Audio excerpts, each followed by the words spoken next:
Copy OBS. Ooh, I had my volume turned all the way down. I couldn't hear anything. Okay, now can you hear something, Ray? Yes, I can. Thank Awesome, sounds good. We will not send a rescue team over to you. Okay, cool. Kevin, is your OBS just taking multi-view? Correct, it is multi-view and comms. Yep. Copy. Yep. Sweet. All right, audio is recording. Streaming looks like it's all working.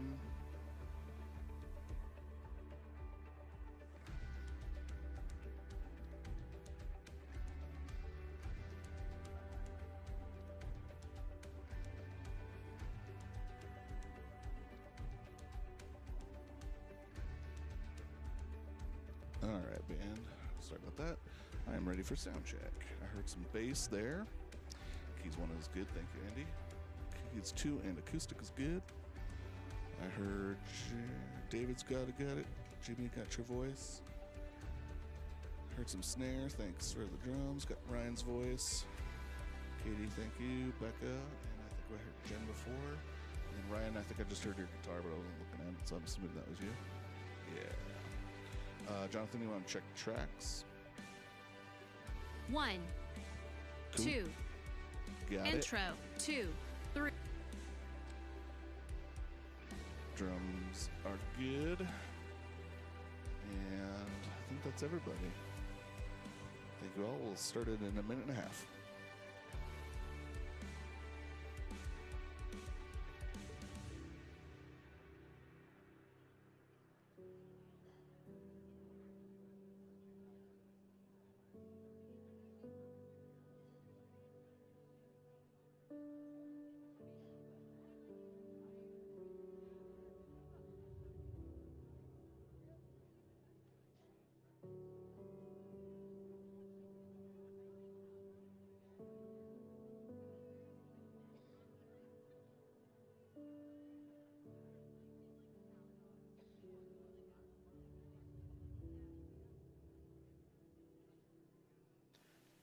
Well, Thanks, Jen. I got that.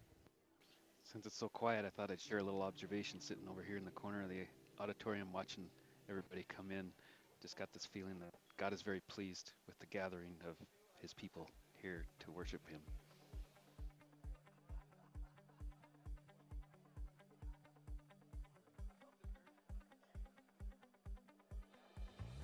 It's a good word, Ray. Thanks. Just tried to get another set of headphones off while you were talking there, but I liked it. Thanks. Count in. Weekend update in 6, 5, 4, 3, 2, 1.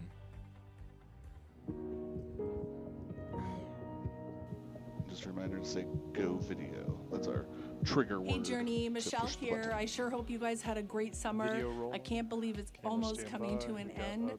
But There with are that 2 of said, them. we have some exciting stuff happening. On Sunday, September 8th, we have our fall kickoff. And so there's a few things I want to let you know about. We're going to have a new sermon series on Jesus, Sermon on the Mount, coming up. We have Base Camp, which is having their back to school bash. So there's going to be bouncy houses and activities for the kids before, during, and after. Our Journey students actually kick off that evening on September 8th, and that's for both middle school and high school at 6 o'clock here at the Commons. And then we have our group sign up fair. If you are not connected in a group, you're going to be able to meet the leaders and go out these doors and find the group that's the right fit for you and join. And so we have a ton of new groups that are starting, and we're all this year, which is unique, going to be going through the same series together called Practicing the Way. And we're going to go deep in the foundations of our faith and learn to do the things that Jesus did. And so if you're not connected, this is a great opportunity for you to jump in and find those people and grow deep in your faith together. So again, September 8th, save the date. This is a great opportunity for you to show up and bring your friends and get connected around here at Journey Church. Thanks so much, guys. One more video. All right, 40 seconds on this video. Camera 1, you're on Becca. Thank you so much. And camera 6, note from rehearsal, standing keyboard guy. Thank you, thank you.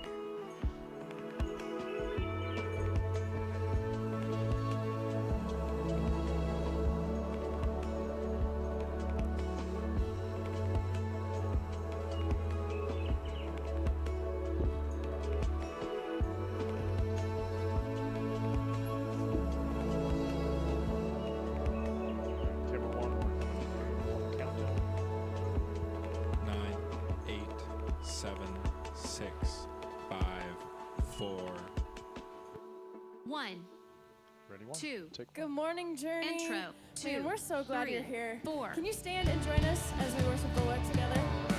Ready? 5. Take 5. Ready? 6. Take 6. Ready? Verse 7. 1. Take 7. Ready? 1. Take 1. When all I see is the battle, Alright. you see Camera 2, can you frame up 2 people at a time and start just trying to group up people like that? We'll catch them doing stuff. Thank you so much. Ready? 4. Take 4. Ready? 6. Take 6. Verse 2. Ready? 5. Take 5. Ready? 1. Take 1. Ready? 2. Take 2. Ready? 4. Take 4. Ready? 1. Take 1. Ready? 6. Take 6. Ready? 2. 2. Try to keep her in. Just match up with other people. Ready? 7. Take 7. Chorus. 5. Take 5. Ready? 2. Take 2. Ready? 1. Take 1. Ready? 6. Take 6. Ready? 4. Take 4. Ready? 2. Take 2. Ready? 1. Take 1. Ready? 7. Take 7. Vamp. 5. Take 5. Ready? 2. Take 2. Verse 4. 3. Take 4. Ready? 1. Take 1. Ready? 5. Take 5. Ready? 2. Take 2. Ready? 6. Take 6. Ready? 1. Take 1. For Jesus, there's 4. nothing Take 4. impossible. Ready? 2. Verse Take 4. 2. Ready? 3. Take 3. When all I see are the Ready? 1. Take 1. you see 5. the Take 5. Ready? 7. Take 7. Ready? 2. Take 2. Ready? 5. Take 5. Ready? 1. Take 1. Ready? 6. Take 6. Ready? 2. Take 2. Ready? 5. Take 5. Ready? 1. Take 1. Ready? 2. Take 2. Ready? 3. Take 3. Ready? 6. Take 6. Ready? 1. Take 1. Ready? 2. Take 2. Ready? 7. Take 7. Ready? 1. Take 1. Ready? 5. Take 5. Bridge. Breakdown. 2. Take 2. 6. Take 6. On the fingers. Yep. Thank you. You go Ready? 2. before Take 2. us. Nothing can Ready? 1. stand Take 1. against the power of Ready? our 4. God. I'll take that. You shine Take 4. in the shadow. You Ready? 6. win every Take 6. battle. Ready? 1. Nothing can Take stand Bridge. against the Drums power in. Take of 5. our God. Ready? 6. Take 6. Fortress. Ready? 2. You Take 2. go before Ready? 4. us. Take 4. Nothing Ready? can 1. stand Take 1. against the Ready? power 5. Take of 5. our God. Ready? You 1. Take 1. shine in the shadow. 6. Take You 6. win every Ready? 2. battle. Take 2. Nothing can Ready? stand 3. against Take the 3. power Ready? of 1. our Take 1. God. Ready? And 4. Almighty Take 4. fortress. Ready? 2. You go Take 2. before us. Ready? 6. Take 6. Stand Ready? against 5. the Take 5. power of our Ready? 2. Take 2. You shine in Ready? 1. the Take 1. shadow. You Ready? 5. win Take 5. every battle. Ready? 2. Take 2. Ready? 1. Take 1. Ready? 7. Take 7. Ready? 5. Take 5. Ready? 6. Take 6. Ready? 1. Take 1. Ready? 2. Take 2. Ready? 7. Take 7. Ready? 5. Take 5. Ready? 1. Take 1. Ready? 6. Take 6. Ready? 2. Take 2. 4. Can you find a guitar? Yeah, thank you. Ready? 4. Take 4. Ready? 1. Take 1. 4. You're set. Ready? 2. Take 2. Ready? 6. Take 6. Ready? 5. Take 5. Ready? 1. Ending. Ready? 2. Take 2. 2. You're live. 1. Get ready to pick up Ryan. Thank you. Thank you. Ready? 1. Take 1. Ready? 6 on Andy 1. sitting down. 2. Ready? 6. 1, 2, 3, 4, Watch 5, focus. 6. Ready? 6. Someone's Take comms 6. on downstairs. I'm hearing some major feedback. Ready? 2. Verse On that 1. Zoom see anyone with comms on. Ready? 1. Take 1. Check with Kevin. 6, take 6. Ready, 2. Plan well up both with her big arms. Don't chop off a hand. 2. Just move to your right leg. Thank you. 2, take 2. Sorry, it was us down here. Ready, 7. Take 7. All good. Ready, 6. Take 6. Ready, 1. Take 1. Ready, 3. Take 3. Ready, 6. Chorus. Take 6. Ready, 5. Take 5. Ready, 1. Take 1.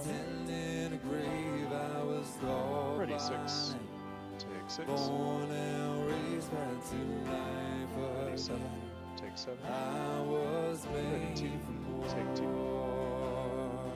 5. Take 5. Take 1. Ready, 4. Take 4. Ready, 6. Take 6. Ready, 1. Take 1. 7. I like that. Coming to you. Ready, 7. Take 7. Verse 2. 5. Drums. Take 5. Ready, 1. Take 1. Ready, 3. Take 3. 2. You can zoom in. 3 does that shot. Try to frame up most people like head to toes in your shot. Thank you. Ready, 2. Take 2. Ready, 7. Take 7. 5. Take 5. Ready, 2. Take 2. Ready, 6. Take 6. Ready, 1. Take 1. Ready, 7. Take 7. Ready, 1. Take 1. 5. Take 5. Ready, 2. Take 2. Ready, 1. Take 1. Ready, 6. Take 6. Ready, 3. Take 3. Ready, 4. Take 4. Ready, 7. Take 7. Ready, 1. Take 1. Ready, 2. Take 2. Ready, 6. Take 6. 2. Can you get her and the bass player in your shot? Ready, 1. Take 1. Ready, 2. Take 2. Bridge. Slowly Ready, build. 5. Take 5. Ready, 1. Take 1. Thank you, 2. Find something else. Ready, 6. Take 6. Ready, 2. Take 2. Ready, 7. Take 7. Ready, 1. Take 1. Ready, 4. Take 4. Bridge. 5. Take 5. Ready, 2. Take 2. Ready, 1. Take 1. Ready, 4. Take 4. Take 3. 5. Take 5. Ready, 7. Take 7. Ready, 6. Take 6. Ready, 1. Take 1. Drums. 5.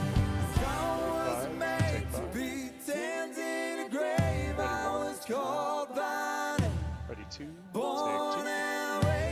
2. Ready, 6. Take 6. Ready, 1. Take 1. Ready, 5. Take 5.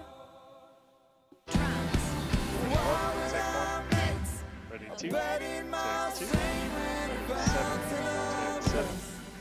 Ready, 1. Take 1. Hits. Ready, 2. Take 2. Ready, 7. Take 7. Ready, 4. Take 4. 5. Ready, 6. Take 6. Ready, 1. Take 1. Ready, 3. Take 3. Ready, 6. Take 6. Ready, 7. Take 7. Ready, 4. Take 4. Hold on that guitar for a little bit. Ready, 1. Take 1. 4. I'll come back to you in a bit. Ready, 2. Take 2. Ready, 4. Take 4. Ready, pick up the legs. Good job. Ready, 1. Take 1. Ready, 5. Take 5. Ready, 2. Take 2. Ready, 3. Take 1. Ready, 4. Take 4. Ready, 7. Take 7. Ready, 1. Take 1. Ready, 5. Take 5. Ready, 2. Take 2. Ready, 1. Take 1. Ready, 6. Take 6. Ready, 4. Take 1. Ready, 5. Take 5. Ready, 7. Take 7. Ready, 2. Take 2. Ready, 1. Take 1. Ready, 4. Take 4. Ready, 6. Take 6. Ready, 1. Take 1.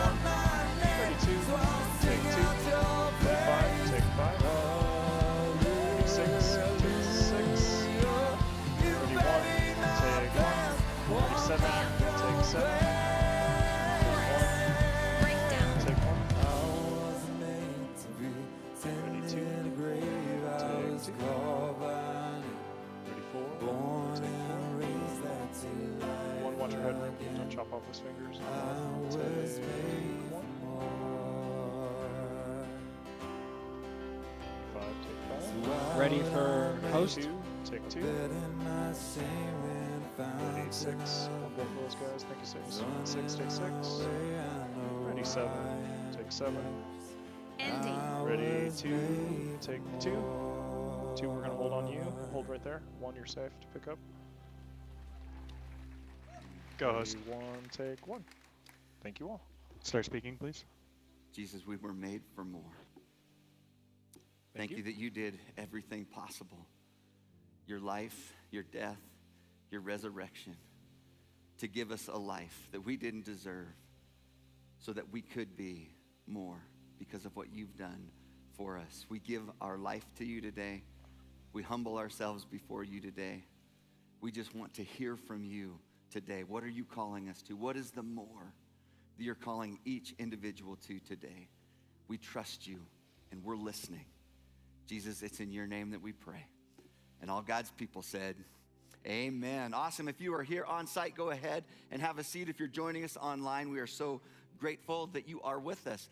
Just a couple things I want you to know about. One is that we've got a Bible reading plan that is starting tomorrow. If you know, one of the things that we believe to be true is that we hold high the Word of God around here. We believe that building you those re-click on rhythms it? of reading and studying and meditating on Thanks. God's Word It, gives Him for some access reason, to didn't our go to the life main and our output. heart, and we can hear His one, voice. And take here's my one. invitation.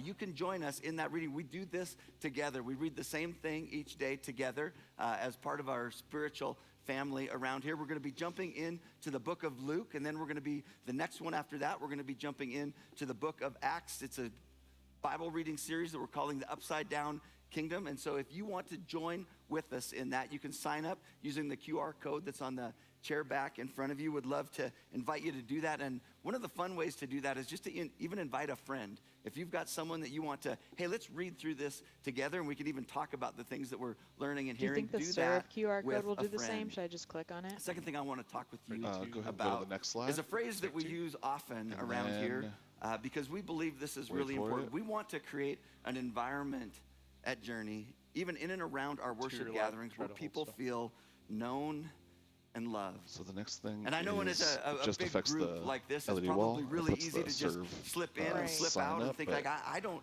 know that we're gonna anybody hold knows off me, on and that I till don't he feel talks loved about by serving. anybody. But here's what we know and believe to be true is that God knows you, and He sees you, and He loves you. And what we want to do is we want to be an extension of that. And there's a lot of things that we do around here where we try to serve you in ways that help you feel known and loved. Yeah, that you works. may not know this, but there's lots of people that show up long before you got here that are setting up every chair that's in this place because your seat Ready, one, matters. We take want one. there to be a place for you. And long after you leave, there's going to be a group of people that are tearing down these chairs because your seat matters. When you walked in, you might have grabbed a cup of coffee. Somebody made that cup of coffee for you, and someone probably served you that cup of coffee with a smile because you matter. They want you to feel known and loved. Hopefully when you came in, maybe even multiple times, that you were greeted and someone ushered you and even helping you try to find a seat right now because it's really full in here. Someone's trying to help you find a seat. We've got a new crew out there, people that are taking people that are brand new around here and helping them get connected and get just brought into the life of our church. We've got our new crew. We've got a security team and a medical team that are looking at all the things that are happening in and around here and down in base camp and outside of our building to make sure that things are safe. We've got a prayer team, people that are praying over this gathering, praying for you. And at the end of this service, there's going to be people at tables on the end of the stage that are being willing to pray with you and anything that's going on in your heart and life. We've got our worship team and our production team that spend lots of hours throughout the week preparing to create an environment for you to encounter God. And down on this end of our church, we've got our base camp where it is just wild down there. There's just so many kids down there and people that are down there loving and caring for your kids and helping your kids connect with Jesus, because we want people to feel known and loved. And here's what I don't want you to hear. I don't want you to hear like, oh, they're just talking about doing church chores. You know, it's just we got chores and everybody's got to take a chore. No, that's not how we think about it around here. We think about how is it that we can help people feel known and loved. In fact, a handful of times this summer, I had the opportunity to serve down in base camp. There was a handful of weekends that I wasn't preaching, and so I went down there, and this was my goal. I went to this group called the Wigglers. It's the littlest ones, and like when I would start down there, I would just be like, Lord, I just want to take one of the tough ones, one of the ones that's having a really hard time being separated from mom and dad, and I want to give at least one couple, one family, the opportunity to sit through a worship service. It's not as easy as you might think. Some of them are a little bit tougher than others, and there was this one day that I had this kid, and he was struggling, and it was probably 25 or 30 minutes. I mean, I was bouncing him on my hip. I mean, I'm a dad. This is not my first rodeo. I've done this before. It was a lot of walking, a lot of bouncing, but about 25 minutes in, I finally got him settled down. I didn't have to call mom or dad to come get him. And as I was sitting there holding him, and he finally settled down and kind of nestled into my shoulder, he peed all over me, all down the side of me. Here's my point. If you're willing to serve, if you're willing to help people feel known and loved, it will make you feel warm all over. That's exactly what's going to happen. Here's part of why I share this, and you can kind of feel this in the room right now. Is like we're barely done with summer, and there's a lot of people around here, and we watch the numbers around here. This summer versus last summer, on average, there were about 150 to 200 more people this year than last year. Last Sunday, there were 300 more people around our Sunday gatherings than there was the year before. It's a lot of people to love. And we don't want anyone to slip through the cracks. We want everyone that walks into this environment to feel known and loved. So here's my ask. Would you join us in and around our serving teams to help, like I said, not do church chores, but to help love everyone, because everyone that shows up here on a Sunday matters. And if you want to sign up with us to do that, you can do that as well using the QR code that's on the chair back in front of you, an opportunity to sign up and be a part of one of those teams. We would love to have you join us with this. And if you are on a team, if you're already serving on a team, here's my ask of you. Would you invite one friend to join you, to just come alongside you and do the things that you're doing to love people? Invite them to come and do it with you. It's my great privilege. If you were here last week, you know that you're in for a treat with Journey's good friend, Vern Streeter. One of the things I just wanted to publicly say is how grateful we are as a church for Vern and his life and his ministry. He was the lead pastor of the church back in Billings that planted Journey Church almost 20 years ago. There was a lot of sacrifice, a lot of resource. They sent people, they sent a lot of money. Journey is here because of Vern's vision and sacrifice and willing to say, we want to plant a church in Bozeman. He is an incredible friend. He is an incredible communicator. You are going to love my good friend, Vern Streeter. He's going to be up here in just a moment. Go video.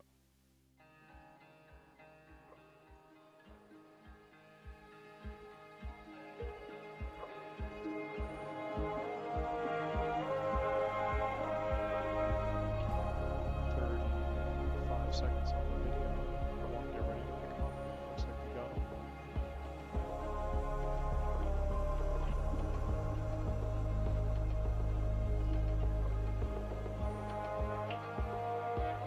One, you can feel free to zoom in just a smidge.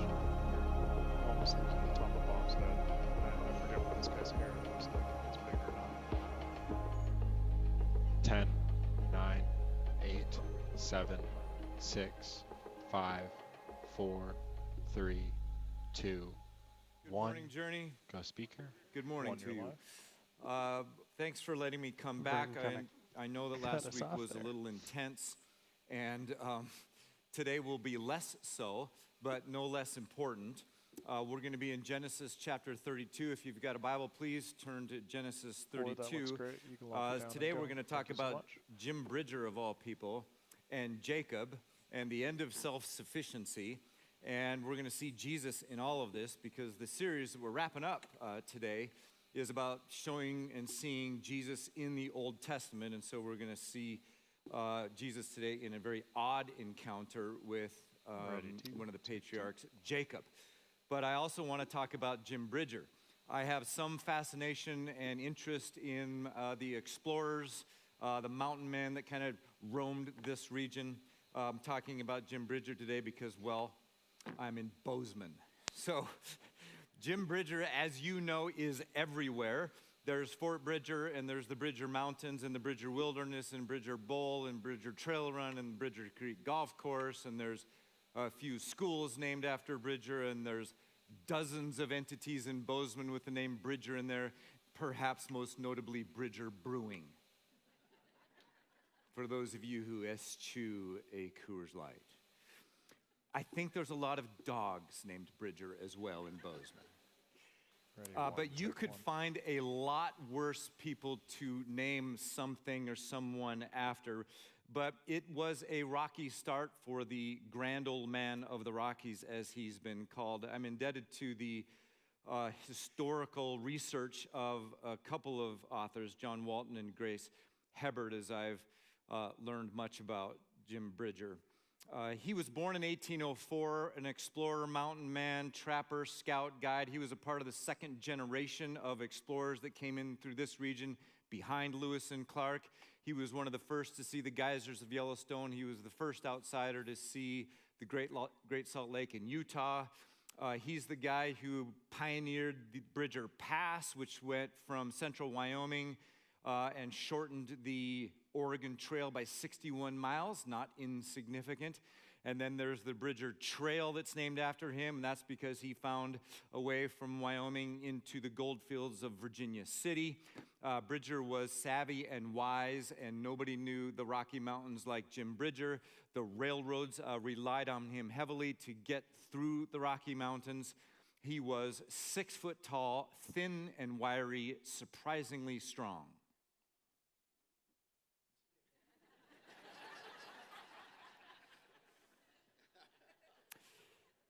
He was also quiet and humble and dependable.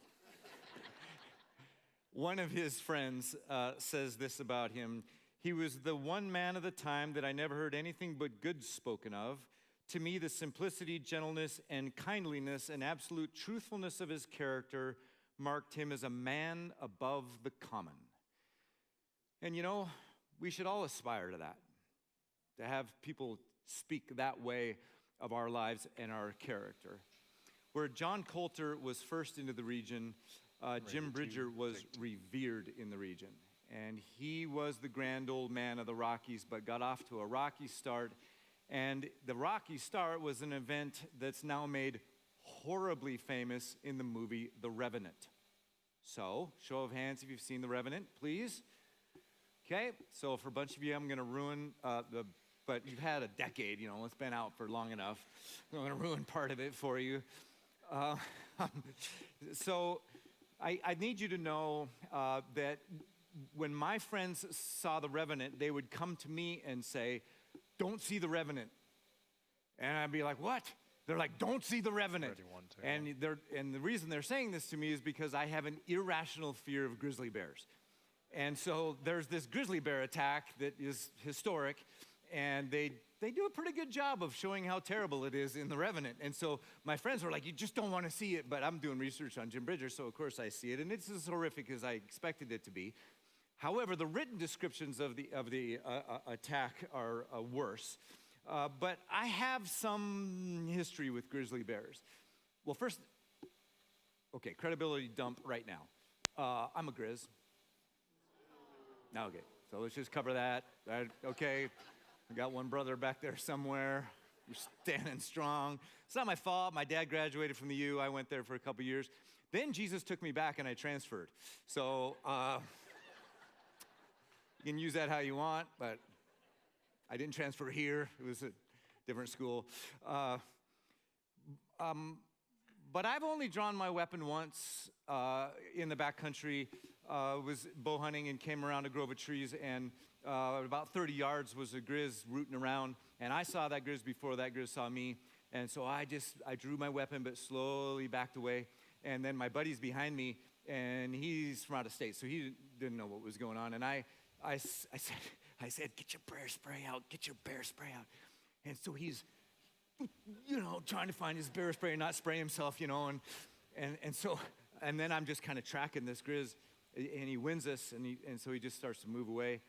But I'm going with him, and my buddy's right next to me, and I'm going with him, and he's really, really bright. He's a very smart person, and he leans into my ear and goes, "Why are we pursuing him?"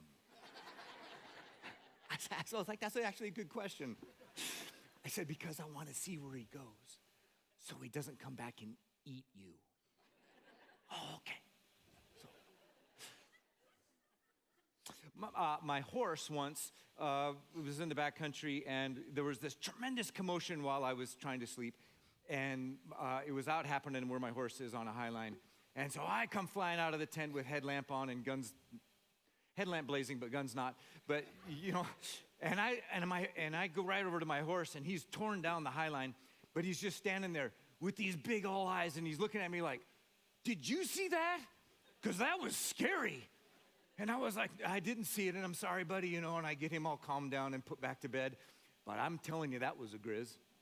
I don't know how, but I just feel like that was a Grizz. But that's my irrational fear about it. One time I was in the thoroughfare, the highest concentration of grizzly bears in the lower 48. And I was in there for a few days and never saw a Grizz, which was God's favor on me, because Fish and Game flew it while I was in there. I watched their plane go right over my head. And they were counting grizzlies because of the cut-wing moths were hatching, and that's a delicacy for them. So it turns out there was 55 grizzly bears that they counted. I didn't see one of them, which is Jesus going, he's such a wimp, let's just give him a break, not. But then I took the bear wear class that Tactic puts on, and that was really, really helpful, because then that's where I met Adam. So some of you know about Adam. This is an old grizzly bear who's kind of a movie bear, and the Tactic class, we go hang out with this bear, and I fed this grizzly bear a donut from my mouth. It was very therapeutic for me. But then there was a couple of things, like I was standing there, handler's talking about him, and all of a sudden, Adam, this grizzly bear, starts coming towards me, and I'm just like, I'm okay with it, because I fed him a donut. And he's coming, and then the handler goes, and he sticks a stick in front of him and goes, no, knock it off. And I was like, what did you do wrong? He goes, you got any food in your pocket? I was like, well, yeah, like 3 layers deep. I've got a small granola bar and wrapped in its package. He goes, yeah, he was coming for that granola bar. I was like, oh no. That knows, right? Then he tells us this story. He was on a movie set, and he comes across 2 guys that have got a crowbar, big iron bar, and a fulcrum underneath it, and they've got it underneath a boulder, and they're leaning on the other end, pushing down, trying to lift this boulder up. And the handler comes up to him and goes, what are you guys doing? They go, we want to see how good Adam's nose really is. And so the 3 of them get this boulder up. They take 3 M&Ms, not packages, not 3 like sheet cakes, 3 M&Ms, stick it under that boulder, lower it back down. Handler goes and gets Adam, brings him out. Adam sniffs the front of the boulder, walks around it 360, sniffing and sniffing, comes back around to the front, left paw, sticks it under, lifts it up, right? 3 guys, crowbar, Adam, left paw, yep, looks under there, takes his claw and scrapes those 3 M&Ms out, sets it down and eats them. And when he told me that story, I was like, why am I hanging my food in the backcountry? That is so stupid. Because that I've got granola bar residue in a pocket of my pack or my pants or something, and if the bear's like coming in, he's coming in. Like I can smell that granola bar. So it seems better to me to just, I don't know, wrap yourself in bacon and go to bed. No more hanging food. Doesn't make sense. Okay, so these are some reasons to be afraid of the grizzly bear, which then brings us to the Hugh Glass ordeal. August 1823, Jim Bridger's employed by a fur trader, as is mountain man Hugh Glass. A couple of months earlier, 15 of their men of their party were killed by Arikara warriors on the Missouri. There's danger everywhere. Hugh Glass is out hunting, which is what he was employed to do, and he gets between a sow and her 2 cubs. The attack is ruthless. They do a pretty good CG job of it in the movie. The written descriptions are horrifying. And Hugh Glass survives this attack somehow. But the party needs to move on, and so 2 guys volunteer to stay back. A guy by the name of John Fitzgerald, who is older than Jim Bridger II. And their job was to wait with Hugh Glass for him to die and then bury him. Well, 5 days later, Hugh Glass is still alive, and these 2 guys, Fitzgerald and Bridger, are feeling more and more vulnerable, fearing another attack. Some accounts say there was another attack. At any rate, they make the decision to abandon Hugh Glass. And they didn't just leave him, for dead. They took his gun, his ammunition, his knife, his tomahawk, and his fire starter. So he's got nothing. They reunite with their party and then lie. They say that Glass has died, he has expired, and he's been buried. Now, Hugh Glass was a tough guy. Hugh Glass was a tough guy, and he started to recover, and he gained his strength, and spurred by revenge and the desire to get his stuff back, he walked 250 miles to Fort Kiowa, that's in South Dakota, and he's looking for Fitzgerald and Bridger, and they're not there. So he moves on in winter to Fort Henry, which is east of Billings on the Bighorn River, and on January 1st, he stumbles into Fort Henry, and he confronts the very petrified 19-year-old Jim Bridger. And now from the historians. Glass leaned upon his rifle. His thoughts took a sudden turn. The more guilty object of his revenge had escaped. That's Fitzgerald. The pitiful being before him, Bridger, was perhaps but the unwilling and persuaded accomplice of his much older companion. Glass said to the boy, "You have nothing to fear for me. Go. You are free.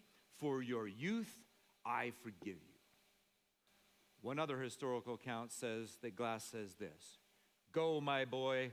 I leave you to the punishment of your own conscience and your God. If they forgive you, then be happy." Ready, 1, take 1. Now, what was that like for Jim Bridger? All of that guilt and all of that fear contradicted by forgiveness. And it makes me wonder if that moment, that forgiveness, is what set the tone for the rest of Jim Bridger's life, such that he would grow and mature into the grand old man of the Rockies. And it also reminds me of a very famous and rather weird encounter in the Bible. Finally, we are getting there. It's Jacob in Genesis 32, where Hugh Glass wrestled with the Grizz and where Jim Bridger wrestled what to do with a dying man in a desperate situation. It's Jacob who wrestles with God. By a way of quick primer, reminder for some of you, Jacob and Esau, they are twins. Esau is born first. Jacob comes out second, but he's gripping the heel of Esau, which gives him his name Jacob, which means one who grabs the heel, but it figuratively means that he is a deceiver, which he is. He steals the birthright from his older brother, which means that he's now going to get the double inheritance from his dad. Then he, while his dad is dying, takes advantage of him and steals the blessing from his dad. He manipulates that process as well. And so 27:41, you don't have to turn there. Let me just show you this one. First says this, Esau held a grudge against Jacob because of the blessing his father had given him, and he said to himself, "The days of mourning for my father are near, then I will kill my brother Jacob." Meaning, my dad is going to die, and then when he dies, we have this sequence of time for mourning. When that's all done, I'm going to kill him. So Jacob figures this out, and he escapes. He moves to a totally different territory, lives with a relative. He gets married a couple of times. He has a family, it grows. He works, he prospers. He's there for 20 years. He's a good businessman. He's building his own enterprise. He needs to separate from his uncle because of some odd family dynamics. And he leaves and ends up in the territory of, you guessed it, Esau. Esau, who he hasn't seen for 20 years, and he hasn't seen Esau for 20 years for good reason, because Esau wants to kill him. And so he sends messengers to Esau asking for a favor, essentially saying to Esau, please don't kill me. The messengers come back with, well, Esau's coming, and he's bringing hell with him. 400 of his warriors. So Jacob remembers that his brother wants to kill him, of course. So he prays, and then he divides his family into two groups, literally thinking, because the guy's a weasel, he's literally thinking, well, Esau and those guys are going to kill my family, but if I can separate them, maybe they'll just kill half my family. So he separates them, and the other half might get away. That's his plan. He then assembles a bunch of gifts, prays a bunch more, develops a plan to give the gifts in 3 waves. And it's opulent, all the gifts, all this livestock that he's going to give to his brothers, and he's doing it to his brother, and he's doing it to pacify him. And he tells his servants to give instructions that as they're giving the gift to Esau to say, this is a gift from Jacob. And then that night, Jacob has his family and his servants cross over the river Jabbok. And then Jacob is left alone. He stays at the river. He moves everybody on. He's just kind of this manipulative, deceiving, usurping wussy. And he's staying at the river. And he's alone. Ready to take 2. And it's night. And here comes the Grizz. And Jacob gets attacked. Not by a Grizz, but by God. And here's the account. Verse 24. So Jacob was left alone, and a man wrestled with him until daybreak. When the man saw that he could not overpower him, he touched the socket of Jacob's hip so that his hip was wrenched or dislocated as he wrestled with the man. Then the man said, let me go, for it is daybreak. But Jacob replied, I will not let you go unless you bless me. So the man asked him, what's your name? Jacob. Weasel, usurper, deceiver. Then the man said, well, your name will no longer be Jacob, but Israel, which means one who struggles with God, or colloquially, God wrestler, because you have struggled with God and with men and have overcome. And Jacob said, please tell me your name. But he replied, why do you ask me my name? And then he blessed him. So Jacob called the place Peniel, saying, it is because I saw God face to face. Peniel means the face of God. It is because I saw God face to face, and yet my life was spared. When the sun rose above him as he passed Peniel, he was limping because of his hip. Ready, 1, take 1. One rabbi says this is one of the most mysterious stories in all of the Bible. Jacob is wrestling with God himself, and Jacob is winning. The prophet Hosea implies that Jacob is actually wrestling with Jesus. So in theology, we have a couple of technical terms that you don't need to remember, but I'm going to talk about them. The first one is theophany.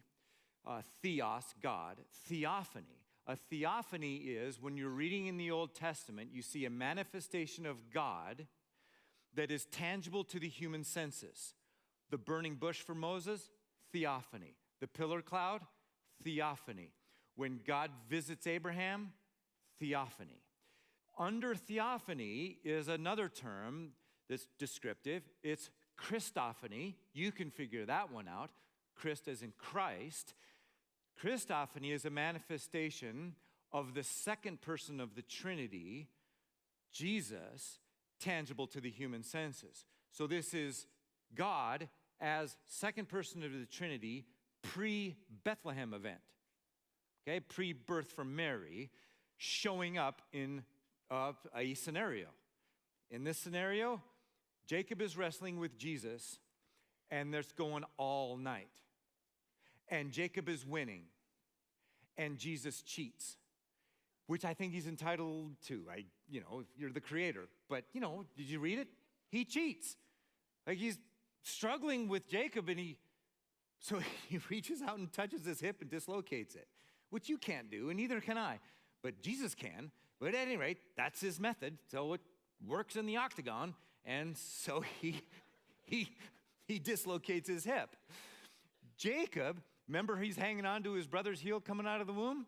Well, now he's hanging on to Jesus' heel, and Jesus is saying, I got to go. And Jacob goes, well, you got to bless me. And then he goes, well, I'll bless you, but I'm going to change your name from Weasel to God Wrestler because you've wrestled with God today. And then he gives him a blessing. And then in the morning, Jacob is limping, and he's limping so that Jacob knows that it wasn't a dream. It actually really, really happened. Not to mention that limp that he probably has for the rest of his life is going to remind him of what we think is his conversion experience as he was wrestling with God that night. And then he looks up, and he sees Esau and hell with him, 400 guys. And then an interesting thing happens. The plans change. Instead of waiting behind the waves of gifts, remember the 3 waves of gifts? Jacob, who's been changed now, he's wrestled with God, had an encounter with God, and has been changed by God. He leads the way now, and he limps out to Esau. Where Jacob had been living on his self-sufficiency and shaking in his fear, he is now limping on his humility. And here's what he does, verse 3 of 33.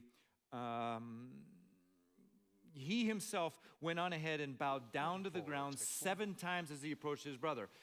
When you bow before a king, you would do it 7 times. What's what he's doing right now? He's like, Esau, you're king, and I'm your servant. Verse 4, but Esau ran to meet Jacob and embraced him, threw his arms around his neck and kissed him, and they wept. Ready to take because Esau forgave Jacob. Jacob, the favorite of their mother. Jacob, who laid on pillows around the tents, while his brother, who the Bible calls a man of the open country, so where's Sitka, is out in the open country, Optifade, and old Jacob, you know, he's just kind of soft and the favorite of his mother, and he's sort of babied, and then he manipulates and gets the birthright, and then he steals the blessing, and then he overcomes obstacles and becomes successful and wealthy. And Esau's had a hard life, and he comes and embraces, and he hugs the neck, and he kisses the cheek, and he weeps his forgiveness. Jim Bridger screwed up, and he was petrified of meeting Hugh Glass. But the tracker tracked and trapped the trapper at Fort Henry, and surprisingly, Hugh Glass forgave him. I submit to you that forgiveness is the kind of thing that would shape a young man to become the old man of the Rockies. Because forgiveness is a game changer. It is a life changer, and Jacob got it from Esau, and it changed his life. And Jim Bridger got it from Hugh Glass, and it saved his life. It changed his life. It shaped his life. And if you put yourself in Esau's sandals for a minute, think for just a moment about, I mean, we're talking about Jacob, but Esau forgave his brother, and his brother did a bunch of bad things. So how's that going for you on forgiving others and the things that people have done against you? Those who have stole your birthright, stole your blessing, stole your dignity, stole your rifle, your ammunition, your fire starter. Someone who has left you for dead. And the best thing you can do for you is to forgive them. It's the healthiest thing you could do. And if you got to wrestle with God in the process, then do it. But then dig deep and grit and forgive them. But let's flip it a little bit. Have you ever apologized to someone and had them not accept your apology? Have you ever even taken it further and more biblically obedient and asked them for forgiveness because you sinned against them and they said no? Or worse, they said, I forgive you, but they didn't? Because you can tell by the way they treat you and what they say about you and how they promise when you forgive somebody that you're not going to use it against you or use it against them ever again, and that's what they're doing to you. They said, yeah, I forgive you, but they're using it against you. That is so hurtful. And I know what it feels like. I've had people withhold forgiveness from me. I've had people that I've apologized to multiple times, and they would even say, like, I forgive you, or I forgave you a long time ago, and yet their behavior betrays that in the way that they treat me or talk about me, slander me, or use it against me over and over again. They haven't forgiven me. And that is a terrible feeling, but it's interesting because especially over the last year for me, what that has done for me, forgiveness being withheld, is it has made me that much more grateful for God's forgiveness for me. You follow me there? Matter of fact, I have this little mantra that I say now. This is very subjective, but I say, like, God, the greatest thing about God is his forgiveness. The coolest thing, the best thing about God is that he forgives people. I love that about God. I need that from him. And so when I have somebody withhold forgiveness from me, I'm like, well, they don't forgive me, but Jesus does. And I didn't arrest them, spit on them, flog them, nail them to a cross, run a spear through their side, but my sin did that to Jesus, and he forgives me.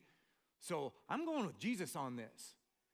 I'm going to live in forgiveness even though somebody else is holding forgiveness against me. And this happens to me a lot where, does this ever happen to you that maybe you're doing something that, where you can just kind of turn your brain off, like maybe you're watching a Bobcat game or something, and I wasn't going to do that. I'm sorry. Yeah, thanks for forgiving me. Thank you. God, I'll just credibility drop again, and I apologize. It wasn't necessary. You're mowing the lawn there. So you're mowing the lawn, and do you ever think of something, it just comes whipping into your head, something dumb that you did, a sin that you committed, something where you wronged somebody, you're even embarrassed about it. Am I the only one? Okay, this thing happens to you.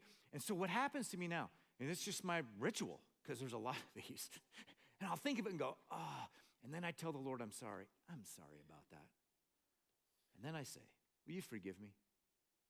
And then I follow it up with, thanks for your forgiveness. I mean, it's just so life-giving. I'm like, I can't believe you forgive me. Thank you. Forgiveness is just the best. And getting it requires some humility on our parts and dependence and a reliance on somebody else because you're giving them some power when you ask them for forgiveness. And that really means that this is the death of self-sufficiency. See, as Christians, we mess up when we get forgiveness and we give forgiveness and we humbly rely on somebody other than ourselves. Being a Christian is the end of self-sufficiency. So in my last few minutes here, I want to talk a little bit about self-sufficiency. Because if the mountain men and the explorers were anything, they were self-sufficient, and so was Jacob. Jacob was manipulative and deceptive, but those are just symptoms of a deeper character flaw, and that's something that I think we all struggle with to some degree, and that is the issue of self-sufficiency. So just so we know what we're talking about, self-sufficient means needing no outside help and satisfying one's basic needs. That's what I'm talking about. Now, hold on. We like self-sufficiency because it's good. Because nations and governments and businesses and communities and churches and families run better when everybody takes responsibility and they don't expect to be weighted on hand and foot with an air of entitlement and laziness. Everything runs better when people have some self-sufficiency in them. And the explorers and the mountain men, they were self-sufficient. They had to be. John Coulter's pack was 30 pounds, and he said it was enough for several months. Isn't that hilarious? 30 pounds, enough for several months. I'm going to take my Yellowstone Theological Institute students next week on a backpack trip in Yellowstone National Park as part of a practicum that they do. And so I bet my pack is at least 50 pounds for 3 days. Because, I want all my stuff.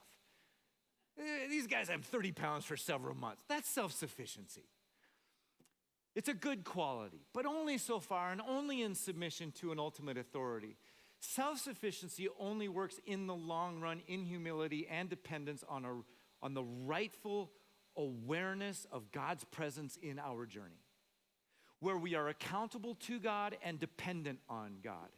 So your work ethic, your independence, your pull yourself up by your bootstraps mentality, your leave me alone, your let me live my life in peace mentality, you know this, it can be prideful and ignorant because self-sufficiency is an illusion for anybody that wants to live a full life. I mean, you can live in a cabin in Lincoln and send bombs in the mail. You can. But that's not a full life.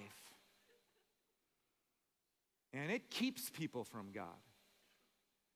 It keeps Christians from living lives of faith and humility and giving God proper credit for their success. Self-sufficiency actually leads to pride, and we all know that pride leads to a fall. We see it all the time.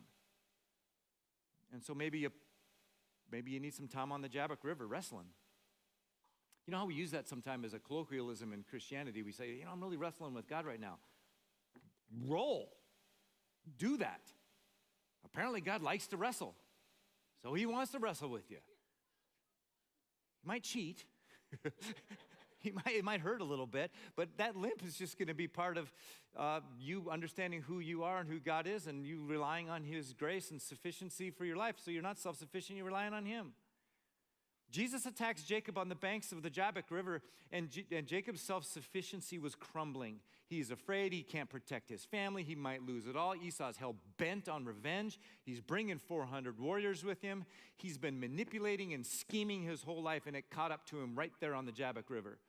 And he wrestled with God, and God won, and that was victory for Jacob. Because where he was once living on fear, now he's limping on humility, and it's humility that made the way for the forgiveness that he did not deserve. And so he then finally released control and stopped manipulating and stopped deceiving and laid himself bare and put himself before the mercy of another, the mercy of God, and he laid down his self-sufficiency. Awesome. J.I. Packer is an author and scholar. Really good summary, so I'm reading the whole thing. Here it is on the screen. Jacob grew ever more conscious of his own state, utterly helpless and without God, utterly hopeless. He felt the full bitterness of his unscrupulous, cynical ways now coming home to roost. He'd been self-reliant, believing himself to be more than a match for anything that might come, but now he felt his complete inability to handle things and knew with blinding, blazing certainty that never again dare he trust himself to look after himself and to carve out his own destiny. Never again dare he try to live by his wits. We should not try to live by our wits. We are too fallible and too foolish. We will screw this up. And Hugh Glass is coming. Young Jim Bridger at Fort Henry, that was his Jabbok River. And the word was out that Hugh Glass is alive, and in he walks on that cold January day, and he's looking for Bridger, and the scars are still red on his face, and Bridger goes white as the snow that's coming through the open door because it's freaking Hugh Glass. He once was dead, he's now alive, I'm dead. Many who reject Jesus do so because they simply think they don't need him. Successful and tough, I don't need him.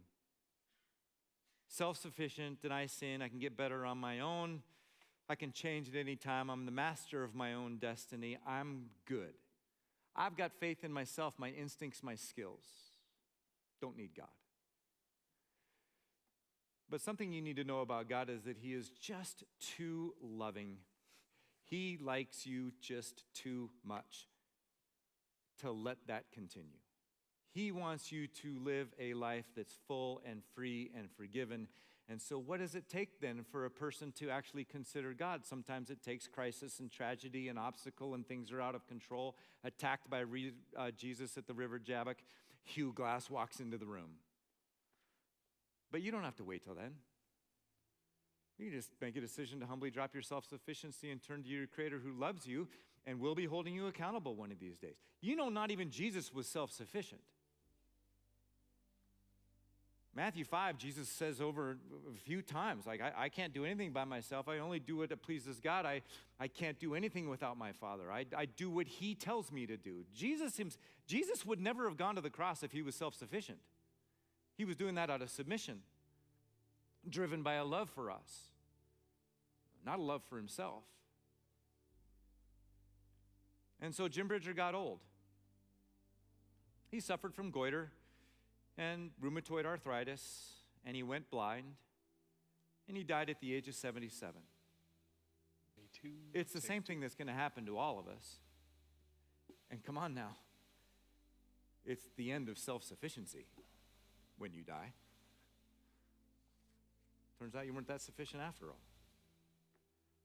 But Jacob fought with God and lost. And he got humbled and poured out and emptied and no longer self-sufficient, and that's his victory. Where he finally goes, I need God and I need his blessing and I need his forgiveness. In that moment, the very best thing about God for Jacob was forgiveness. That'll change a man, that'll change a woman, from Jacob to Israel, from deliverer or deceiver to wrestler, from cocky to humble, from the farce of self-sufficiency, like the myth of self-sufficiency, to the courage of actually being dependent on God. Changed somebody from the boy who abandoned Hugh Glass to the grand old man of the Rockies.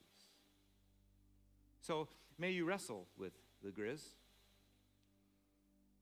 May you wrestle with God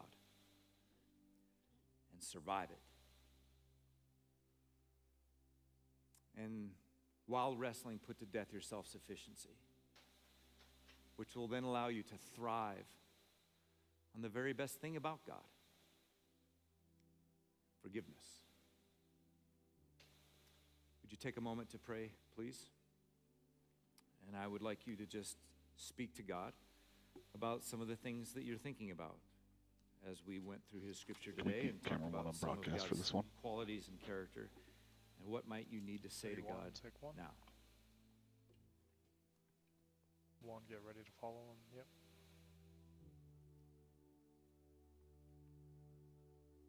You can do a waist ahead. Yeah, go for it.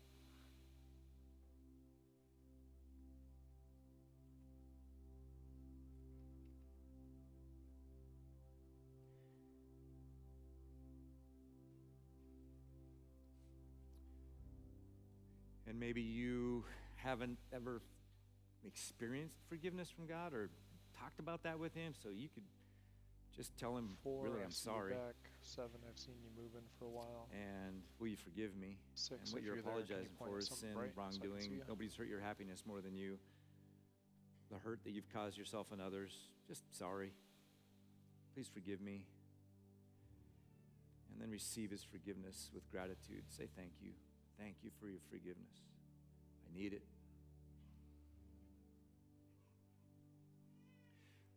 Jesus, we know that it came at an incredible cost, so we respect that. Thank you for the suffering that you went through on our behalf, so that we could live a life of forgiveness. It's awesome.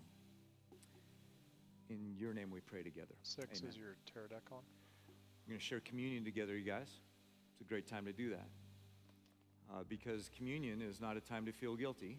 It's a time to be grateful for forgiveness.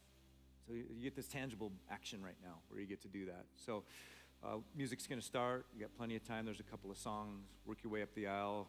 Right side, right side. Gluten-free on the ends. There's juice and wine. Take that piece of bread, 6, dip did it you say it's not in turning on? the fruit of the vine, Correct, and it's not remember Jesus' sacrifice for us, his broken body and shed blood, Jimmy and or Kevin, did you enjoy catch and that? thank him for Is that the whole What's that? camera, forgiveness. Amanda? Or Let's Amelia? worship now. Ready? The Two, chair deck take and the screen One. are turning on. 2, You're Might- live.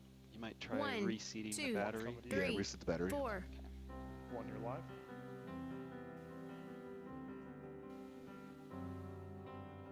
6.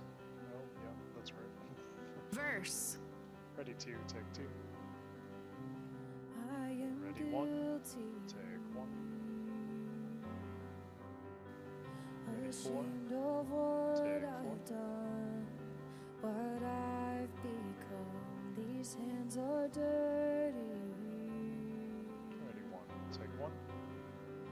I dare not lift them up turn around, to Take 3. the Holy One. Ready, 2, take 2. chorus, build, 5, take 5. You Amelia, do you want me to come up there? Take 2. You right my Ready, wrongs. 1, take 1. There's a button on the left side to illuminate how many battery bars it has. Ready, 7, take 7. You gave I'll bring another battery up to you. life Ready, 2, to give take me 2. mine. You 5, say take that 5. I am free. refrain, How full can band, it be?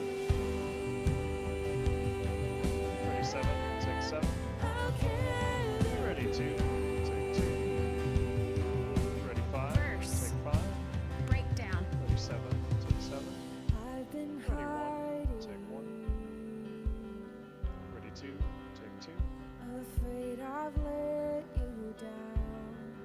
Ready, Inside, three, I take doubt that you still Four, you can find something else. love me.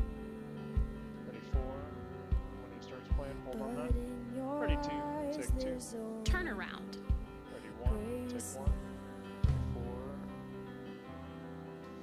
Chorus. 5. All take in. 5. You plead my cause. Ready, 1, You take right 1. my Ready, wrongs. 2, take You 2. break my Ready, 1, chains. take 1. You Ready, 7, overcome. take 7. You gave your Ready, life 2, to take 2. give me mine. You say that I am free. 5, take 5. How can Hey, it 6 be? is back. Ready, 2, How take 2. can it be? Ready, 7, take 7. Ready, 6. Hold right there, take 6. Ready, 1, take 1. Though I fall, you can 5, take 5. make me Ready, 2, new. take 2. From this 7, earth take I 7. will rise with Ready, 1, take 1. Ready, 4, Oh, the take 4. grace Ready, reaching 2 on that out one, push for it. 2, take 2. me. Yeah. How Ready, can 6, take it 6. be? Ready, 1, take 1. 7, can you pick up the vocalist? Thank you. Chorus. Breakdown. Ready, 7, take You 7. plead my Ready, 1, cause. take 1. You right 4 is my there, vocalist next to you, next to the guitar player. You break my chains. Thank you, we'll come to You her in a bit. overcome. All Ready, in. 2, take 2. You gave your Ready, 4, life take 4. to 4. give me Ready, 1, take 1. 4, you're safe.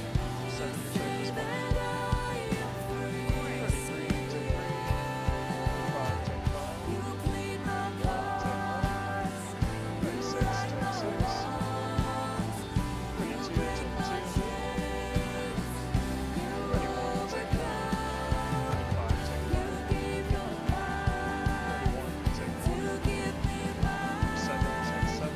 You say that I am free. How can it be? 5, take 5. Ready, 2, take 2. How Ready, 1, can take 1. it be? Ready, 6, take 6. 1, take 1. Ready, 1. Ready, 2, take 2. Ready, 6, take 6. 1, get ready to pick up Ryan. 1, 2, Ready, 1, Intro, take 1. 2, 6, you can move to 3, the other one, you're 4. safe now. Yep. Ready, sit, watch focus 6, take 6. 2, push in, Intro. frame up him and her again, please. Ready, 1. Take 1. Ready, 6, take 6. Verse 1. And 1, take 1. Gathered at the highest throne, Ready, 4, take 4. welcomed by a melody, There you go, 2.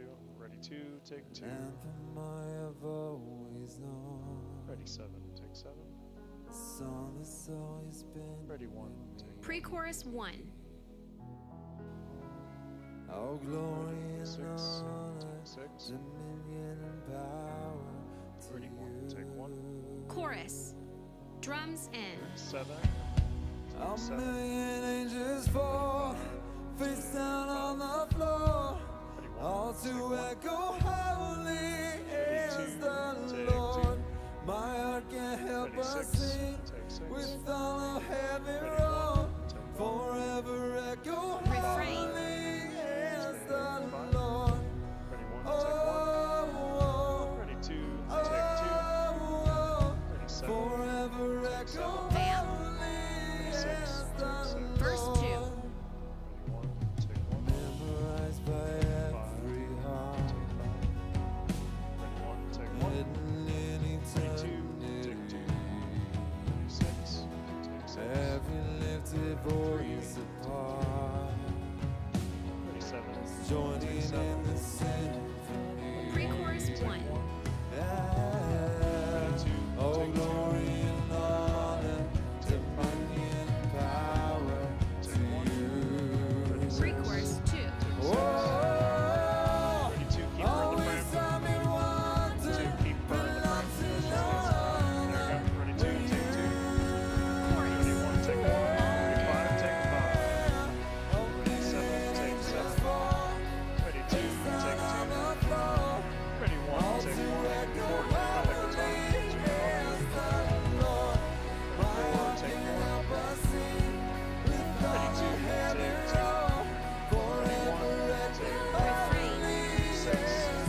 there two, before the take two. throne.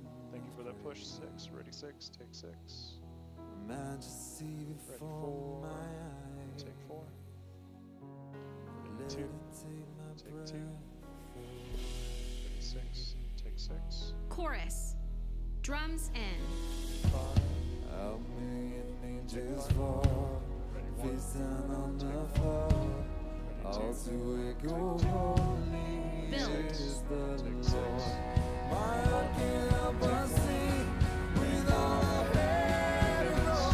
Forever I Ready go 7, take 7. 4, take 4. 5, take 5. angels fall, Ready 2, face take down 2. on the Ready floor. 1, take 1. All to echo Ready 4, take 4. holy is the Ready 6, Lord. take My heart 6. can't help but Ready 2, sing take with 2. all I have and all. Forever echo Refrain. is the Ready 6, take 6. Ready for close. Take 1. Ready 2, take 2. Refrain. Ready 7. Ready 2, take 2.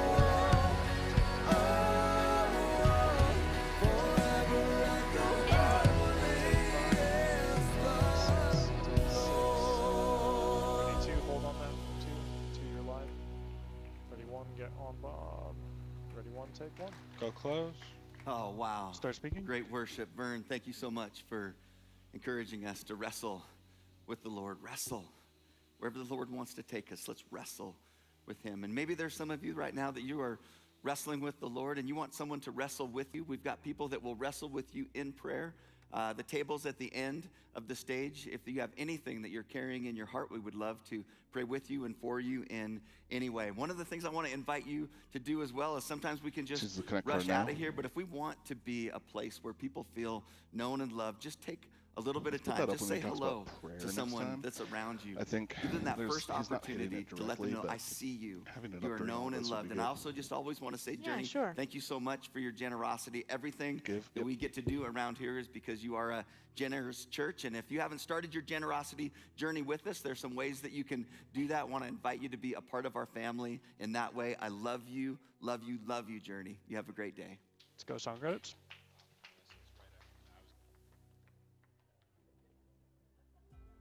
We go CG3 doll. We'll see everybody upstairs in a few minutes. Thanks everybody, good job.